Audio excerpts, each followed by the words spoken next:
출애굽기 33장 12절에서 16절 말씀입니다. 구약 134면에 있습니다. 134면.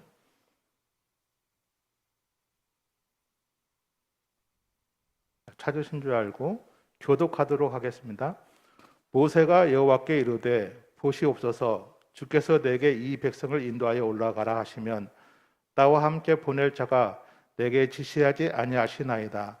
주께서 전에 말씀하시기를 나는 이름으로도 너를 알고 너도 내 앞에 은총을 입었다 하였사온즉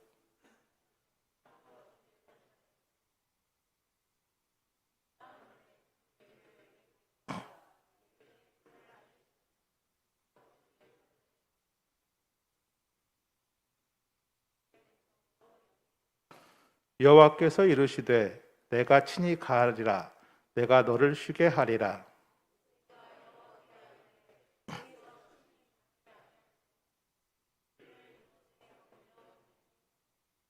함께 하시겠습니다. 나와 주의 백성이 주의 목전에 은총 입은 줄을 무엇으로 알리이까? 주께서 우리와 함께 행하심으로 나와 주의 백성을 천하 만민 중에 구별하심이 아니나이까. 아멘. 시온 찬양대 찬양 읽겠습니다.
정성환 목사님 나오셔서 하나님의 마음이라는 제목으로 말씀 전하실 때 은혜 넘치는 시간 되기 원합니다.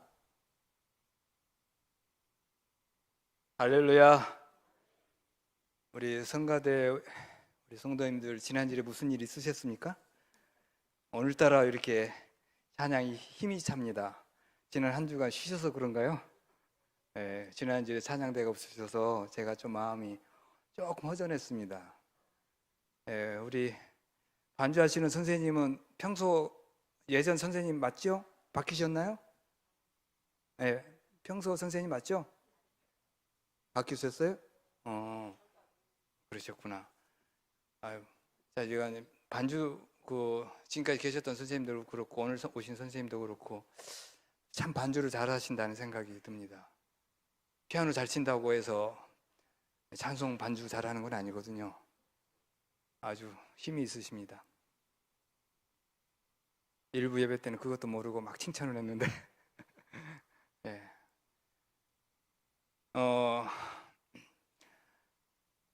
하루하루 살아가시는 분들도 있고 한 달 단위로 살아가시는 분들도 있고 1년 단위로 살아가시는 분들도 있고 그런 것 같습니다. 아무래도 그 일용직들은 하루하루 살아가겠죠. 사업하시는 분들은 한 달 한 달 살아가신다고 합니다. 직원들 월급 주는 달이 어떻게 그리 빨리 오는지 하면서 그러더라고요. 제가 시골에 살다 보니까 시골 어르신들, 나이 드신 연세 드신 어르신들은 명절 기다리는 맛으로 사시는 것 같습니다. 명절날 그리운 자녀들 만나는 그 기대감으로 살다가 만났던 그 기쁨으로 그 다음 명절을 또 기다리는 것 아닌가 싶은 생각이 듭니다. 저는 올해 들어서 일주일 단위로 삽니다. 왜 그럴까요? 성도님들과 말씀 나누기 위해서 말씀을 준비하다 보니까 일주일 단위로 살고 있습니다. 모든 게 은혜입니다. 잠시 기도하겠습니다. 아버지 하나님, 참 감사합니다.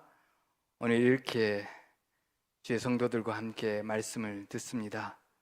주님, 우리의 귀를 열어주셔서 주의 말씀을 잘 알아듣게 해주십시오.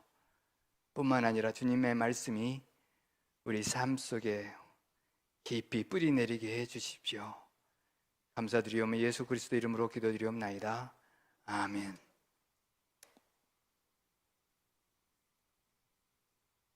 동양의 고전인 이 맹자, 사서 삼경 중에 하나인 이 맹자에 보면 순임금이라는 사람이 이런 말을 했습니다. 어버이에게 마음을 얻지 못하면 사람이 될 수 없다. 순임금은 부모에게 사랑을 받지 못하면 근심이 생겼던 모양입니다. 사람들이 어렸을 때는 부모를 그리워하다가 청년이 되면 이성을 그리워하게 되고 결혼을 하면 배우자와 자식들을 그리워하게 됩니다. 직장을 다니면서는 내 미래가 달려있는 상사들 또는 사장님들을 그리워하게 되고 더 이상 그리워해야 될 사람이 없을 때는 마음이 상하게 된다. 이렇게도 이야기를 했습니다. 맹자에 따르면 가장 위대한 효도라는 게 뭐냐? 죽도록 부모를 그리워하는 것이다. 순임금은 50살이 되어서도 부모를 그리워하였다고 합니다. 당시에는 50살이면 거의 이제 다 사셨다 하는 그런 연세였던 것 같습니다. 그러니까 죽기까지 부모를 그리워했다는 것이죠. 그래서 맹자는 이 순임금을 굉장히 높이 평가하고 있습니다. 흔히 내리사랑을 이야기합니다. 부모가 자식을 사랑하고 자식은 부모보다는 또 자기 자식을 사랑하고 이것이 마치 지극히 당연한 듯이 여겨지고 있는데 옛 고전들의 가르침을 보면 자식이 부모를 사랑하고 그리워해야 한다는 내용도 이렇게 나옵니다. 우리 신동교회 성도님들이 연세가 많으셔서 제가 이런 생각이 들었는데 자식이 또 그리워지시거든 마음을 바꾸셔서 자식인 나를 사랑하고 그리워하셨을 여러분의 우리의 부모님들을 그리워해 보면 어떨까 생각해 봅니다. 저도 부모님이 일찍 돌아가셔서 안 계십니다만은 좀 슬픈 제안이기는 합니다만은 자식을 그리워하는 게 그래 마음처럼 그리워한다고 쉽게 만나지는 게 아니잖아요. 비록 계시든 안 계시든 나를 그리워했을 부모님을 그리워해 보는 것도 좋은 생각이겠다. 우리 가슴을 뭉클하게도 하고 따뜻하게도 하는 그런 그림이 될 수도 있을 것 같다는 생각이 듭니다. 오늘 이런 말씀을 드리는 것은 오늘 말씀의 제목이 하나님의 마음입니다. 하나님의 마음, 하나님은 누구이신가? 왜 하나님은 성경에서 늘 다른 신들과 우상들과 다르다고 이야기하는가? 우리가 지금 지난 3주간, 오늘까지 3주간 지금 출애굽기를 함께 말씀 나누고 있습니다.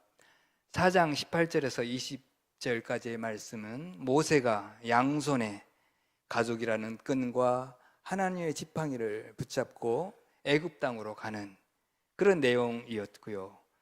또 지난주는 15장 22절에서 27절에서 수르 광야에서 엘림에 이르기까지 광야길을 40년 가야 하는데 단 3일 왔었던 그 하루에 있었던 일, 마라의 쓴물을 마실 때 작은 한 나무가 쓰임받아 쓴물을 단물되게 했던, 그래서 하나님께서 자신을 치료하시는 하나님으로 계시하셨던 그 내용입니다. 오늘은 세 번째 본문 말씀인데, 이 세 본문 말씀이 출애굽기에서, 아니 이스라엘 백성들이 출애굽하는 그 40년의 역사 속에서 새로운 전환이 되는, 새로운 전환점을 맞이하는 굉장히 중요한 세 본문들입니다. 첫 번째 본문은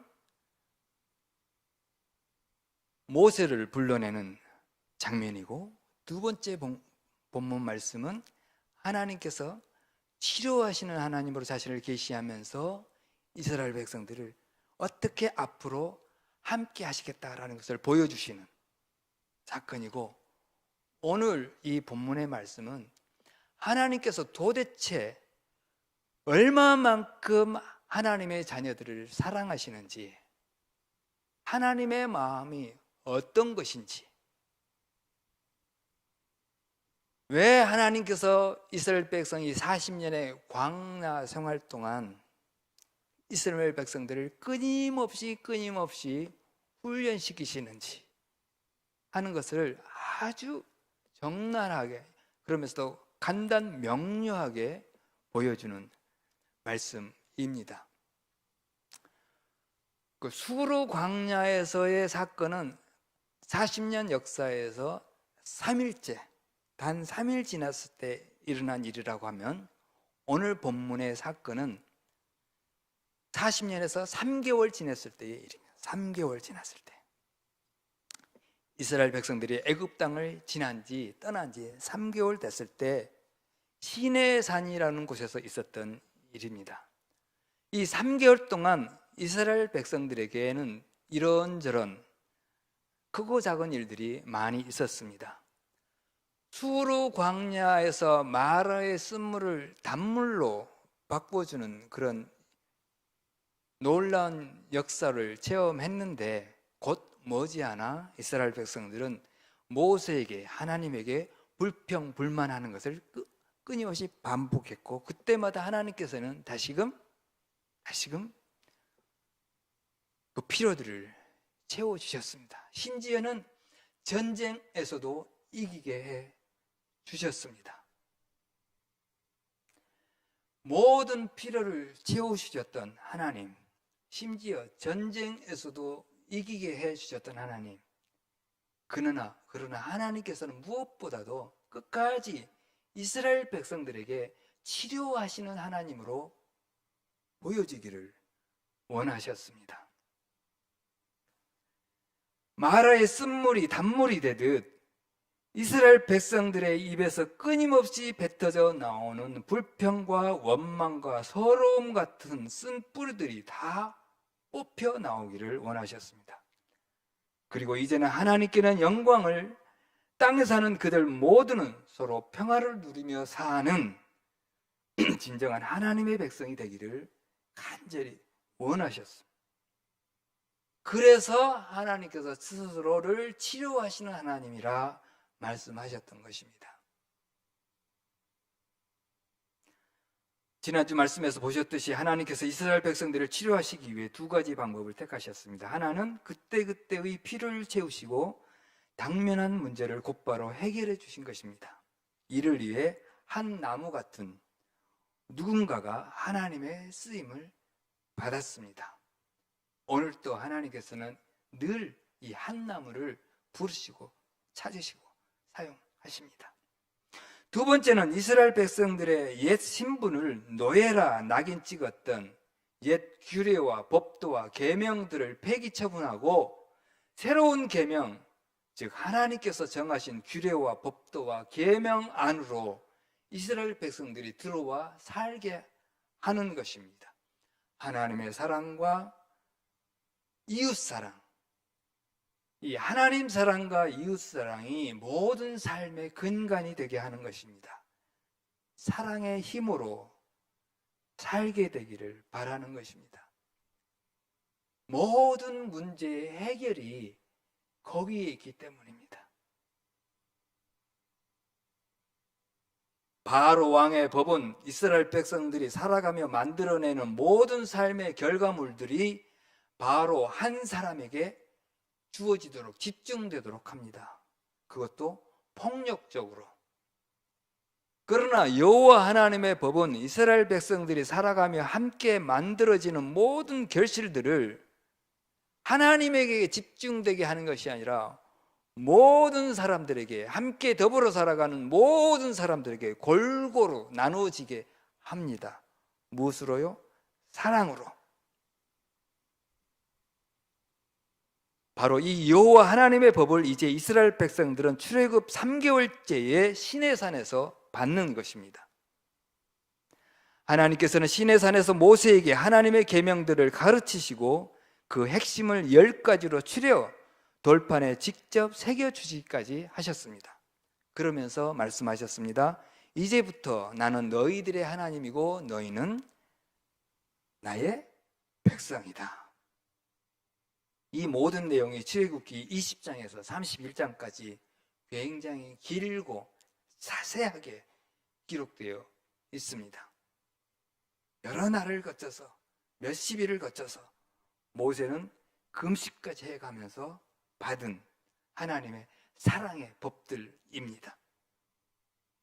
하나님께서 모세에게 모든 말씀을 다 들려주시고 십계명을 돌판 2개에 새겨 모세의 양손에 들려주시면서 산에서 내려보내십니다. 이제 내 백성에게 가서 이 모든 것을 가르치고 그들이 지켜서 서로 사랑하며 살게 하여라는 말씀입니다. 그런데 하나님의 마음이 막막해져 오시더니 곧바로 안타까움과 분노와 절망으로 바뀌십니다.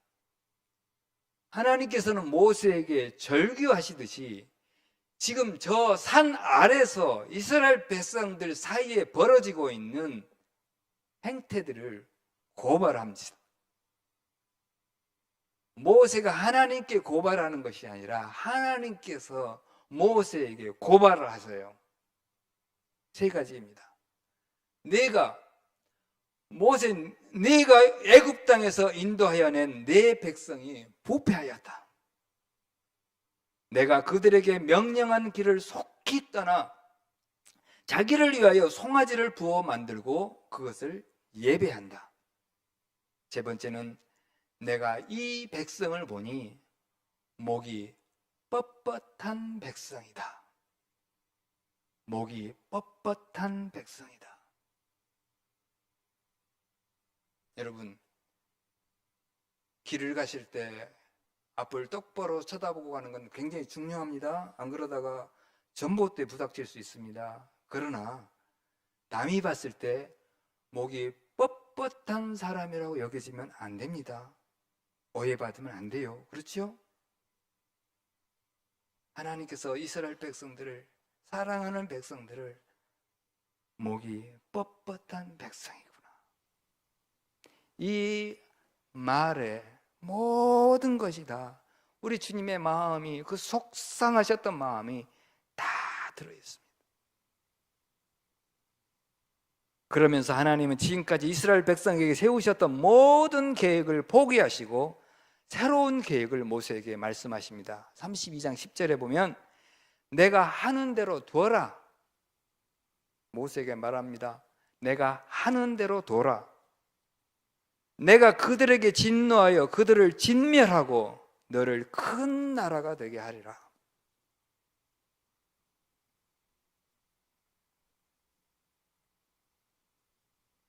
물로 세상을 심판하시고 노아 가족으로 새롭게 역사를 시작하셨던 하나님, 모든 세상 만민 중에서 아브라함을 택하셔서 하나님의 백성을 시작하셨던 그 하나님께서 이제는 광야에 있는 모든 이스라엘 백성들을 다 진멸하시고 모세 한 사람만 택하셔서 새롭게 시작하시겠다고 하는 말씀인 겁니다. 얼마나 엄청난 심판의 말씀입니까?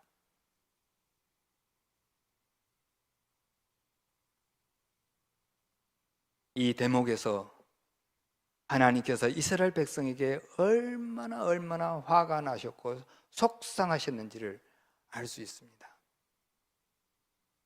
더 나아가서는 자식에게 부정당한 어버이의 서러움과 눈물과 같은 하나님의 진한 슬픔을 함께 봅니다.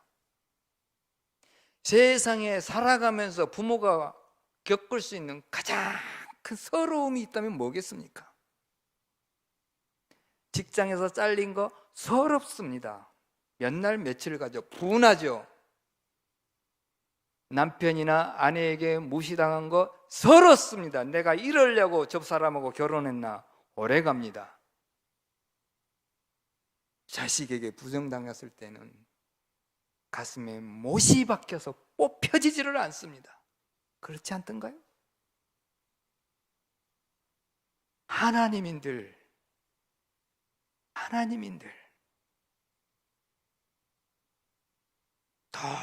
똑같다는 겁니다. 마음 아프다는 겁니다. 슬프다는 겁니다.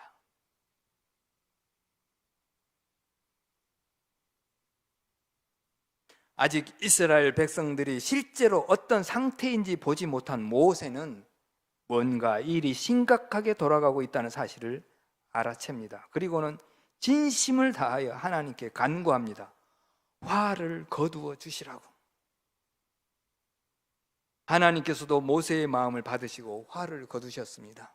제가 이렇게 간단하게 이야기하지만 굉장히 간절함과 하나님의 그 마음이 있었겠지요? 지금 미워하고 관계가 멀어진 사람이 사실은 본래 누구보다 사랑하고 아끼고 가까운 사이였다고 우리가 이전의 말씀을 통해서 확인했지 않습니까? 하나님께서도 이스라엘 백성을 그렇게 대하셨던 것입니다. 하나님께서 화가 좀 풀리신 것을 확인한 모세는 서둘러 양손에 두 십계명 돌판을 들고 산을 내려옵니다. 그리고 이스라엘 백성들이 머물고 있는 곳으로 왔습니다. 모세가 본 이스라엘 백성들의 상태는 두 눈 뜨고 볼 수 없는 그런 것이었던 것 같습니다. 이스라엘 백성들을 진멸해 버리시겠다는 하나님을 설득해서 그 마음을 되돌려 놓았던 모세입니다. 그랬던 모세가 정작 자기 자신은 레위 자손을 시켜 이스라엘 백성 수천 명을 죽여버렸습니다. 직접 보니 모세로서 참을 수가 없었던 거죠. 우리 하나님은 직접 보시고도 모세의 간청에 화를 거두셨는데 말입니다. 하나님은 모세가 설득했는데 모세는 아무도 설득하지 못했던 것 아닙니까?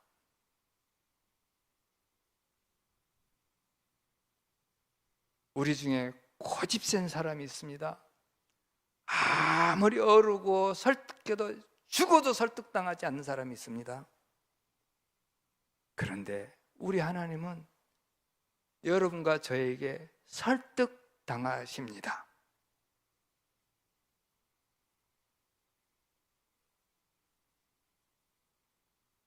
그런 엄청난 일이 있고 난 다음 날 모세는 하나님 앞에 다시 두 번째로 나아가 무릎을 꿇습니다. 그리고 간청합니다.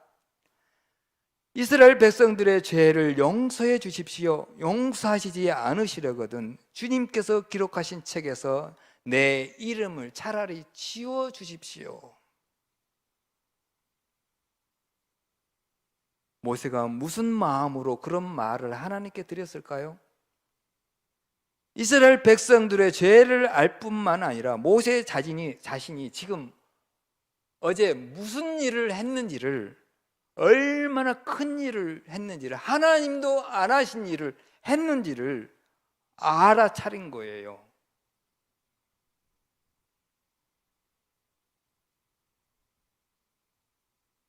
모세의 두 번째 간구에 하나님은 이렇게 응답하셨습니다. 시내 산을 떠나 내가 네 자손에게 주기로 한 땅으로 가라. 두 번째, 나는 너희와 함께 가지 아니하리라. 이스라엘 백성들이 하나님께서 약속하신 젖과 꿀이 흐르는 땅에 들어갈 수 있도록 하겠다. 그렇지만 나는 너희들과 함께 가지 않는다. 쉽게 여기서 너희들끼리 가. 도와는 줄게. 그렇지만 함께 하지는 않을 거야. 이것은 하나님께서 내리신 또 다른 심판입니다.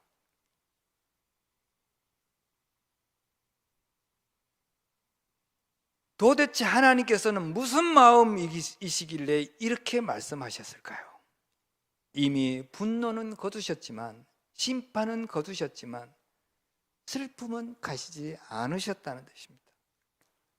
젖과 꿀이 흐르는 땅으로 인도하여 주겠다고 했으니 그 약속은 지키겠지만 이제 더 이상 하루하루 어느 곳에서나 함께 하시는, 치료하시는 하나님, 그런 하나님의 노릇은 이제 그만하겠다라는 말씀입니다.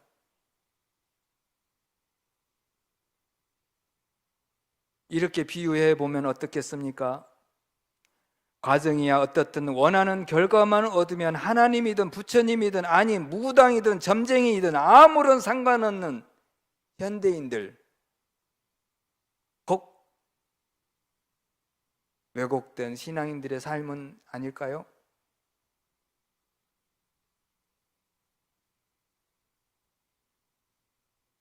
이제 좀 컸다 싶으니 모든 게 저 잘나서 된 줄 알고 힘없는 부모 부정하는 자식들 보는 어버이의 심정일까요? 그래, 부모 역할은 하지만 더 이상 부모 자식 사이에 정도, 미련도 그런 같은 것 없는 착잡한 부모의 심정 같은 하나님의 마음은 아니실까요?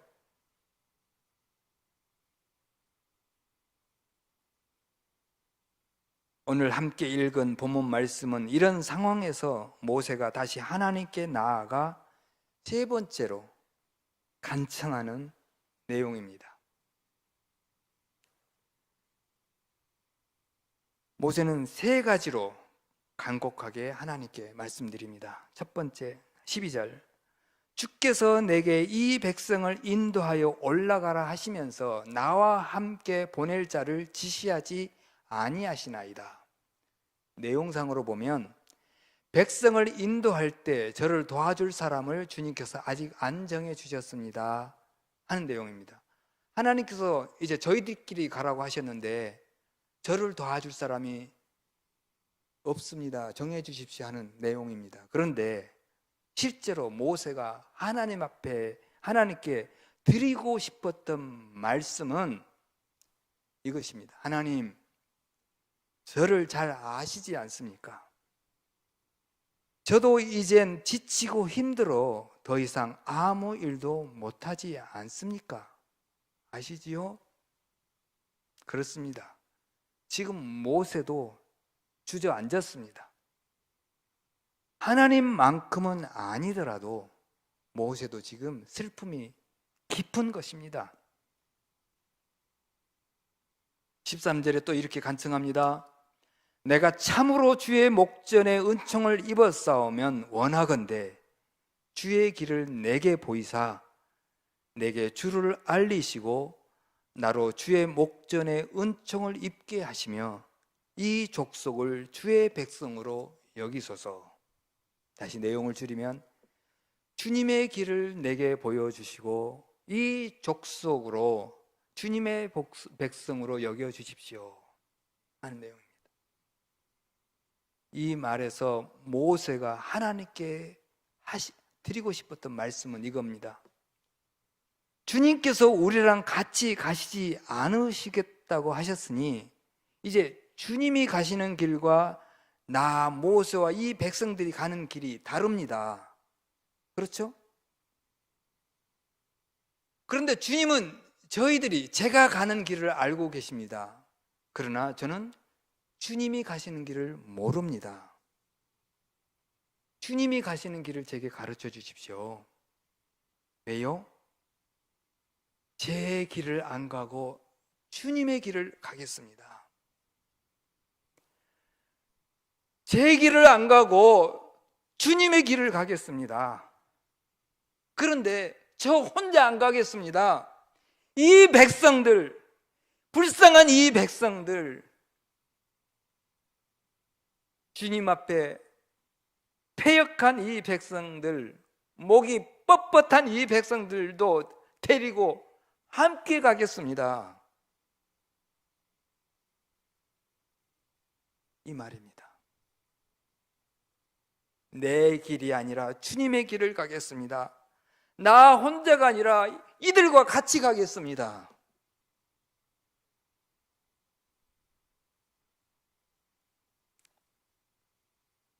성도 여러분, 모세가 위대한 지도자라고 이야기합니다. 위대한 지도자라고 하지요. 지금 현재 이스라엘 나라도 이 모세를 가장 위대한 역사로 치고 있고요. 역사 속에서 전무후무한 위대한 역할을 한 지도자입니다. 그런데요, 이 모세가 진짜 위대한 이유가 어디 있는지 아십니까? 수백만의 이스라엘 백성들을 애굽 땅에서 인도해내 40년 동안 지도자 생활을 한, 그래서 위대한 것이 아니라 오늘의 본문 말씀처럼 하나님의 마음을 읽을 줄 알고 하나님이 사랑하는 백성들을 위해서라면 자기 자신도 내어놓을 줄 알고 내 가는 길을 포기해서라도 주님의 가는 길을 가겠다고, 나 혼자가 아니라 이 백성들과 함께 가겠다고. 그래서 모세가 위대한 지도자인 겁니다.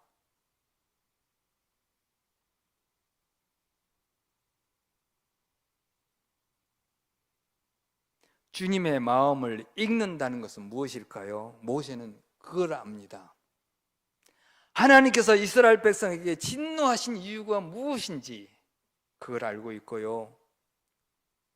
하나님께서 진노하셨다고 해서 정말 이스라엘 백성들을 버리시기로 작정하셨는가? 사실은 그게 아니라는 것을 아는 거예요. 그렇다면 하나님의 마음을 돌이킬 사람은 누구인가? 바로 나다. 나 모세다. 어떻게 하나님의 마음을 돌이키게 할 것인가? 나를 버려서라도 내 백성을, 하나님의 백성을 사랑하는 마음을 끝까지 붙잡고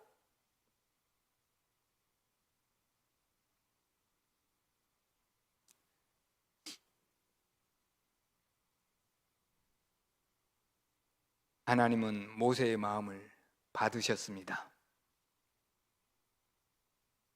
모세는 하나님의 마음을 읽었고 하나님은 모세의 마음을 받으셨습니다.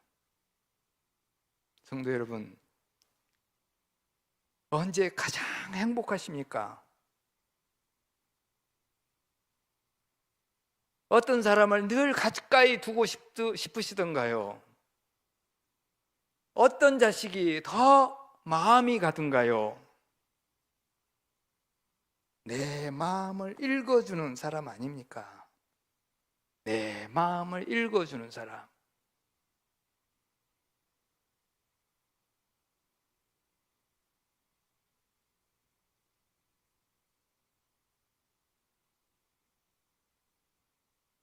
(14절에) 주님께서 이렇게 말씀하십니다. 여호와께서 이르시되 내가 친히 가리라. 내가 너를 쉬게 하리라. 주님이 모세랑 함께 가시겠다고 하십니다. 이제 너희들끼리 가 했던 그 하나님 아닙니까? 주님이 주님의 길을 가시지 않고 모세가 가야 할 길을 함께 가시겠다고 하십니다. 앞으로 계속 모세와 희노애락을 같이 하시겠다는 말씀으로 들립니다. 하나님이 함께 길을 가시니 모세로서는 쉼을 얻는 게 당연한 일이고요. 오늘 우리가 함께 읽은 본문의 말씀이 왜 중요하신지 아십니까? 바로 이 14절 때문에 그렇습니다. 내가 친히 가리라. 내가 너를 쉬게 하리라. 이 말씀, 이 구절 때문에 성경에 그 다음 구절이 가능한 거예요. 이 말씀이 있으셨기 때문에 오늘 여러분과 제가 여기서 하나님을 아버지라고 부를 수 있는 거예요. 내가 너랑 너희 백성들이랑 친히 가리라. 내가 너를 쉬게 하리라. 성도 여러분, 이 말씀이 오늘 아침 여러분에게 들려주시는 주님의 마음으로 받으시기를 바랍니다.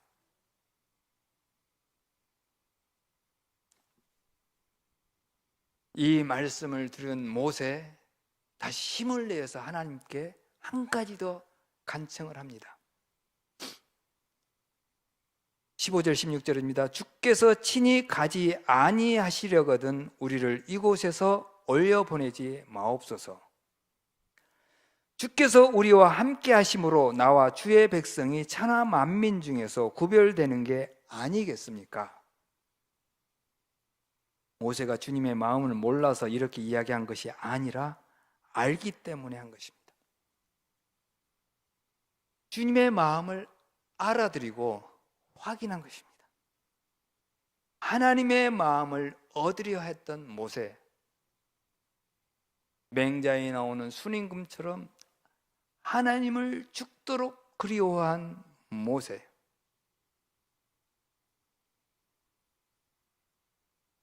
우리는 하나님을 기계적으로 내 필요에 반응하는 분으로 여기시지는 않는가 싶을 때가 있습니다. 또는 주고받는 것이 정확하신 분, 내가 하나님 앞에 헌금 드린 만큼 하나님께서 나에게 복을 주신다. 내가 하나님 앞에 잘한 만큼 하나님도 나에게 복을 주신다. 이런. 또는 인과응보의 하나님, 내가 잘못하면 벌을 내시고 내가 착한 일을 하면 선물 주시고 하는 하나님으로 생각하지는 않는 건가? 그런 부분이 아직 믿음이 어린 아이 같은 성도에게는 맞습니다. 그러나 적어도 우리 신동교회 성도님들처럼 성숙한 신앙인에게는 하나님이 그런 하나님으로만 머물러 있으면 안 됩니다. 우리 하나님은 얼마나 인격적인 분이신지 모릅니다. 감정이 있으십니다. 희노애락이 있으십니다.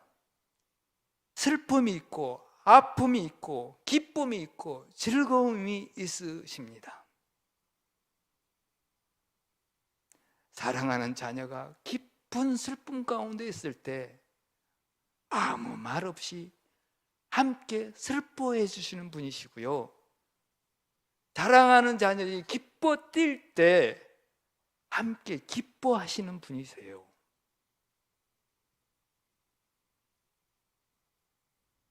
저는 오늘 본문에서 모세에게 저 주시는 하나님을 만납니다. 저 주시는 하나님, 우리는 이제 알지요? 야복 강가에 야곱에게 저 주셨던 하나님, 매사 지고는 못 참고 누구든 이겨보려 했던 야곱, 하나님마저 하나님이 보내신 천사마저 이겨보려 했던 야곱에게 하나님께서 기꺼이 줘 주시고 축복해 주셨습니다. 모세에게도 줘 주셨습니다. 그러나 이 모세는 기꺼이 자신을 내어놓으며 백성들을 위해서 자신을 포기하는 모세였습니다. 야곱과 다릅니다. 그 모세에게도 하나님께서 줘 주셨습니다. 하나님까지도 이겨보려 했던 야곱에게도 줘 주신 하나님, 하나님의 마음을 얻기 위하여 자기가 생명책에 기록되는 것까지도 포기하려 했던 모세, 그 모세에게도 줘 주신 하나님. 야곱에게는 축복하셨다면 모세에게는 동행을 약속하셨습니다. 동행. 제가 보니 교회 곳곳에 스티커에 예수님과 행복한 동행이라고 적혀 있는 스티커들이 곳곳에 있더라고요. 가슴이 뭉클했습니다. 역시 신동교회 성도님들은 뭔가 아시는구나.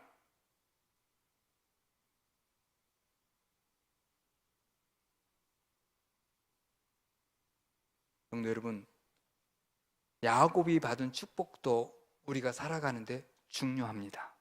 왜냐?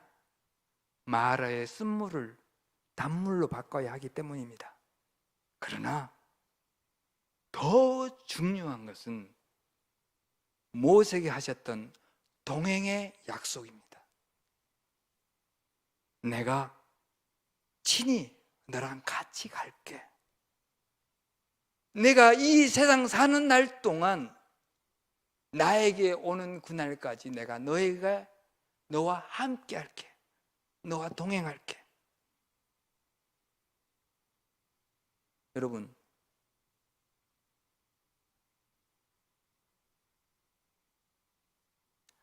앞으로 여러분의 삶 속에서 어떤 기도를 더 하시기를 원하십니까? 아직 여전히 어린 아이와 같은 기도를 하시기를 원하십니까? 아니면 장성한 하나님의 마음을 아는, 읽어드리는 그런 기도를 하시기를 원하십니까? 오늘 본문 바로 앞에 33장 11절에 사람이 자기의 친구와 이야기함 같이 여호와께서는 모세와 대면하여 말씀하셨다 했습니다. 하나님께서 모세를 다정한 친구처럼 대하셨다. 함께 이야기 나누셨다. 부모에게도 배우자에게도 할 수 없는 이야기를 할 수 있는 가장 친한 친구. 성경은 어느 특별한 모세라는 인물, 누구도 흉내낼 수 없는 위대한 인물, 위인, 영웅, 그 모세를 우리에게 가르쳐 주려고 출애굽기가 있는 게 아닙니다. 출애굽기는 영웅전이 아닙니다. 모세 위인전이 아닙니다. 나도 너희들과 함께 모세에게처럼 친구처럼 대화하고 싶다. 나랑 친구하자. 너는 내 마음 읽고 나는 너의 마음 읽고 서로 마음 받아주며 살아가자 라는 것을 보여주는 말씀입니다. 나는 지금도 누구하고든 친구처럼 이야기 나누고 싶다. 바로 네가 모세다. 모세가 따로 있는 것이 아니라 지금 여기에 있는 네가, 말씀을 듣는 너가 바로 모세다. 나의 친구다. 말씀하십니다. 기도하겠습니다. 아버지 하나님,